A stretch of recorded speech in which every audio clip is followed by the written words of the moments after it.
Hello there, everybody. It's Spacer back again today, and we're going to be talking about the Book of Boba Fett, episode number 1, chapter 1, Stranger in a Strange Land. And this video is going to be a whole bunch of different things. It's going to be a review, a reaction, a breakdown video, and we're going to talk about some Easter eggs as well. Now, it's going to be a little bit different than my usual videos because what I'm going to do in the beginning is we're going to open up just talking about the review, how I kind of felt about the episode, and where I think the series is going. And then towards the end or about halfway through, I'm going to add in a whole bunch of these videos that I've already made for TikTok, where I'm going to be breaking down all the familiar aliens that were featured, a couple of different Easter eggs, and a little bit of a reaction for a certain character that made an appearance. But and that's just because I'm a little bit rushed for time. I got plans for New Year's, so I'm going to be heading out just to save some time on my end. But without further ado, it should be a good video. Let's just get right to it. First up, I should say that there is going to be spoilers in this video, so if you haven't seen the episode yet, you got 3, 2, 1. Alright, first up, the review. I think it was a solid first episode. I'd probably give it like a 7.5 or an 8 out of 10. It wasn't fantastic, but I don't think it had to be fantastic. It's just kind of getting us into the swing of the story, I think. I do hope it picks up the pace a little bit, maybe in, the next episode, episode 2, because there is only 7 episodes in this series. But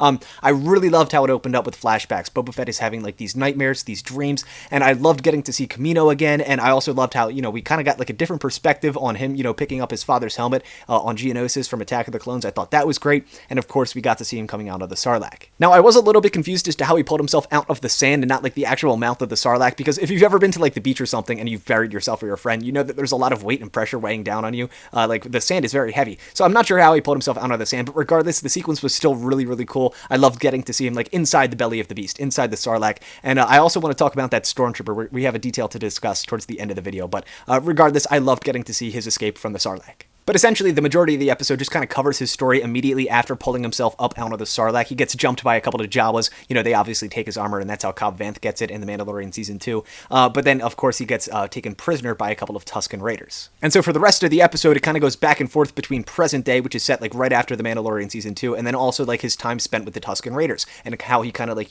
gained the respect by saving that little young Tusken Raider from that big monster thing at the end of the episode. But I thought it was really cool getting to see more about the Tusken culture, because this looked like a different group of Tusken Raiders. They kind of had like different clothing. They looked really cool. So I really like how we're exploring the Tusken Raiders a lot more, and I'm going to be curious, or I'm curious to see like what kind of impact they had on Boba, because there has been a little bit, it seems like, a character change with Boba Fett. So I think they may have had a bit of an impact on him as a person, and it's going to be interesting seeing how that evolves throughout the rest of the series. But then in the present day stuff, it's just Boba Fett, he's this crime lord now, and he's trying to learn what it means to be a crime lord, and he's trying to, improve communications with like the different factions and business leaders. And then, he kind of gets jumped by like that one group of like ninjas, I guess. I'm not sure who they are. There's speculation they might be the Crimson Dawn, but I think it's more likely that those were just like thugs sent from that mare, because that one Twi'lek kind of like threatened him in Jabba's palace, or Boba's palace now.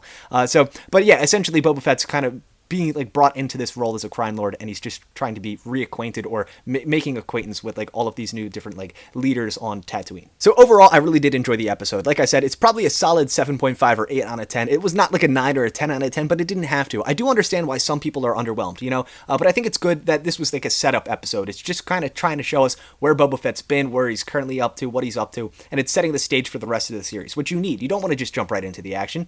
Now, I do not think that those thugs in particular are part of Crimson Dawn, but for what I think is going to happen in the rest of the series, I do think Crimson Dawn and a couple of the other syndicates like Black Sun and the Pike Syndicate, I do think they're going to be showing up at some point.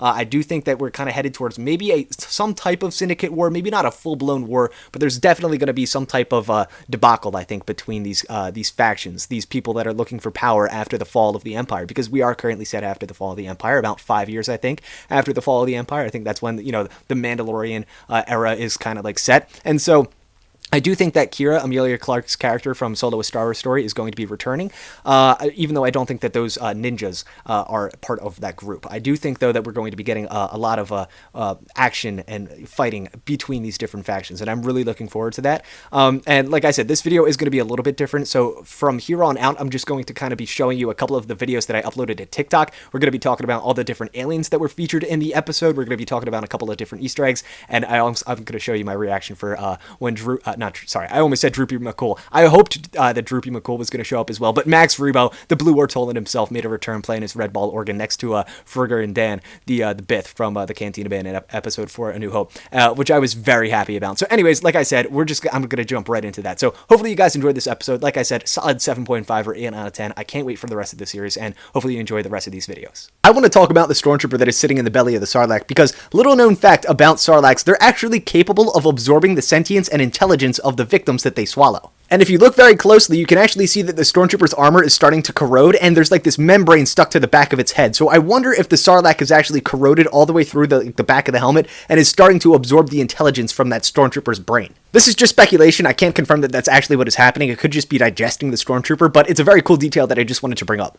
Alright, so this episode had a ton of familiar aliens. Up first, we obviously had the Rodian, the Tusken Raiders, and the Twi'leks. Throughout the episode, we also saw some of the Gamorrean guards. We saw none other than Max Rebo and Friggin' Dan themselves, the Blue Ortolan and the Bith. We also had a Trandoshan. Up next, we also had the Massis, which were like the dogs for the Tusken Raiders. There was also a Melbu, which was an alien first introduced in Solo: A Star Wars Story, and next to it, you can also spot a Kyuzu, which is the same species as Embo. And in that bottom picture behind the bar, you can actually spot a Hask, which was an alien first introduced in The Force Awakens. We also had some Nikto thugs attacking those poor moisture farmers, and I know you're probably thinking that is the Lars Homestead, but it is not. And in the middle picture towards the right, you have that one-horned alien creature. That is an Advuzi. I'm not sure if I pronounced that one right, but they first appeared in episode 4, A New Hope. And of course, in the bottom picture, we had the Jawas. Moving on, of course, how could we forget the Sarlacc that Boba escaped from in the very beginning, the Great Pit of Carkoon? We had an Aqualish and, of course, a couple of Banthas. And then finally, in the concept art only, you could spot a Devaronian and a Klatooinian. So in this sequence where you have the different factions and the representatives offering up gifts to Boba Fett, you can actually spot that the Trandoshan is handing him the skin of a Wookiee. That is a Wookiee hide right there. And it makes total sense too, because the Trandoshans and the Wookiees have a known rivalry. The Trandoshans despise Wookiees. They hunt all different kinds of aliens throughout the galaxy, but especially Wookiees, and I thought that was a really cool and dark detail. I have a ton of people asking me this question: what was that alien, that creature that we saw at the very end of the episode? It is a brand new alien design. At first, I thought it might be like a character from Dejarik, you know, Hollow Chest, the game, but that is not the case. It's a brand new alien. We don't know what it is yet. It is unknown. Hopefully in the future they'll like actually give us a name. I'm sure they will, but for now we don't know. Yeah, I was wondering the exact same thing, because it kind of took me out of it for a little bit. I recognized them almost immediately, and if you don't know, those weird dog droid things are actual robots in real life. Boston Dynamics and a couple of other companies have been making these for years, and I mean, it was just really weird seeing them in Star Wars. Like, it was a really cool detail too, but I mean, I'm not sure if they have like an actual in-universe droid name or what, but yeah, like those are actual robots that exist in real life, so seeing them in Star Wars was a little bit weird. That's a little bit jarring, actually. Max Rebo! Yeah! That was one of the people I put on my list. Max Rebo! Oh my god! That's hilarious. That is hilarious. Somebody came into my comments and said that Max Rebo was dead. And I was like, nah man, he's not dead. He's right there! And oh my god, and we got the DJ Rex. Is that DJ Rex or a different DJ droid? That is hilarious though. That is amazing. Max Rebo that is the best thing, I think. That is absolutely hilarious. Alright, there's one person to check off of my list. We got Max Rebo. That just made my night. That is hilarious. Okay, I want to clear up 2 misconceptions from episode 1 of the Book of Boba Fett. This video will contain spoilers, so you've got 3, 2, 1. Alright, up first, this is not DJ Rex. I know a lot of people want it to be DJ Rex, but it's just a similar droid of the same model. He's actually on the planet Batuu, at least by the time of the sequel trilogy. So he might not actually be on Batuu at this point in time, but regardless, that is not DJ Rex. And then up next, this is not the Lars Homestead. I understand why a lot of people thought it was the Lars Homestead, but if you look closely, it's a completely different building. It's just a totally separate moisture farm.